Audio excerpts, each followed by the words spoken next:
Hi friends, দেখুন এই হাঁড়িটা বিভিন্ন সমস্যার জন্য গাছে ফুল নেই। যে বাগান বিলাসটা দেখছেন এর কিন্তু একবারের বেশি আমি ফুল পাইনি। আর এখানে দেখুন এই যে সমস্ত গাছ একই সঙ্গেই আনা, ওরা ফুলে ভরে আছে আর এর ফুল নেই। তো আজকের এই সমস্যার সমাধান করব। গাছটিকে আমি উপড়ে দেখব যে কি সমস্যা হয়েছে।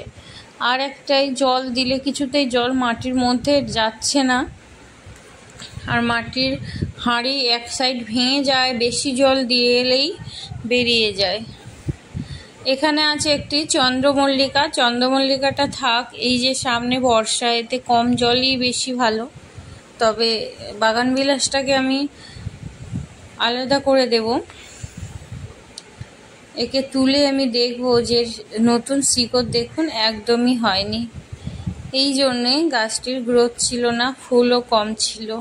তবে এর ফুলটা খুব সুন্দর কালার, তাই এর ফুল আমার চাই আমার বাগানের শোভা বাড়াতে। এই গাছের ফুল তো লাগবেই, তাই একটু নতুন করে মাটি করে আর এর গোড়ার মাটিটাকে একটু ভেঙে দিয়ে আমি রিপোর্ট করব। বাগান বিলাস কিন্তু সহজে মরে না, আর কম কেয়ারে কম যত্নে হয়। আর এর খাবার খুব বেশি তরল সারের প্রয়োজন নেই। এই গাছটি যখনই রিপোর্ট করবেন একটু বেশি করে হার্ড খাবারগুলো দিয়ে রাখতে হবে। তো এখানে 1 চামচ মতো আমি সাপ ফাঙ্গিসাইড দিলাম, আপনাদের কাছে যেটা আছে দেবেন। আর মাটিতে একটু 1 ভাগ বালি দিয়েছি, 3 ভাগ মাটি দিয়েছি আর 1 ভাগ কম্পোস্ট। আর তার সাথে সামান্য একটু পুরানো হাড় গুঁড়ো ছিল তাই দিলাম, না থাকলে না দেবেন। আর দিয়ে দিলাম ডিমের খোসা 2 টেবিল চামচ। এখানে আপনারা কলার খোসা দিতে পারেন, আমার কাছে শেষ হয়ে গেছে তাই নতুন করে বানাতে হবে। আর সেটা পরে আমি মাটির মধ্যে একটু দিয়ে দেব। আর দিয়ে দিলাম নিমের কুচো, নিম কাঠ, নিম ফল, নিমের কাঠি। এটা মানে পাতা দিইনি, পাতাটা তোলা আছে, পরে আমি ওটাকে একটু বেশি করে রৌদ্রে ভাঙিয়ে দেব।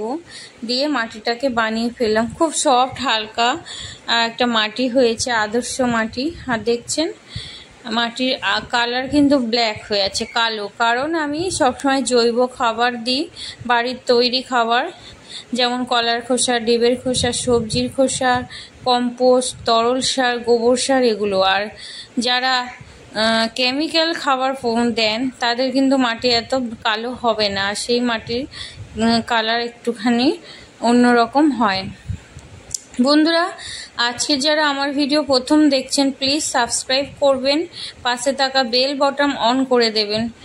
আপনাদের সাপোর্ট ছাড়া আমার ভিডিও করা অসম্পূর্ণ। আর প্লিজ কমেন্ট করবেন, কমেন্ট করলে ভালো লাগে আর ভিডিও করার উৎসাহ বাড়ে।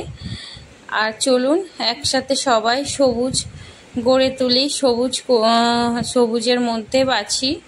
যেহেতু দিনে দিনে গাছপালা কেটে ফ্ল্যাটে পরিণত হচ্ছে, গাছ খুব কম হয়ে যাচ্ছে, তো আমাদের মতো গাছপ্রেমীরা আসুন আপনাদের ছাদ বাগান, আমাদের ছাদ বাগান সবুজে ভরিয়ে তুলি।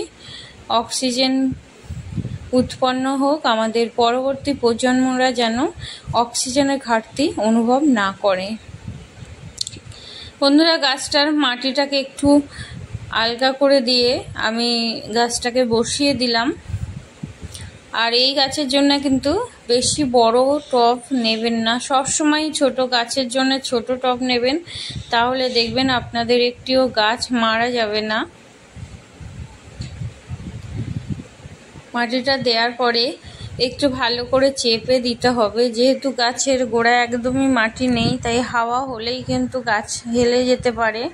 আর বাগান বিলাস হেলে গেলে গোড়া দিয়ে ভেঙে যাওয়ারও সম্ভাবনা থাকে, তাই সাপোর্ট অবশ্যই সঙ্গে সঙ্গে দেবেন। সব কিছু হয়ে যাওয়ার পরে খুব ভালোভাবে জল দিয়ে আর যদি খুব রৌদ্র বেশি থাকে তাহলে একটু শেডি এরিয়ায় 2-3 দিন রাখবেন, আর নাহলে কোনো বড় গাছের নিচে রাখতে পারেন।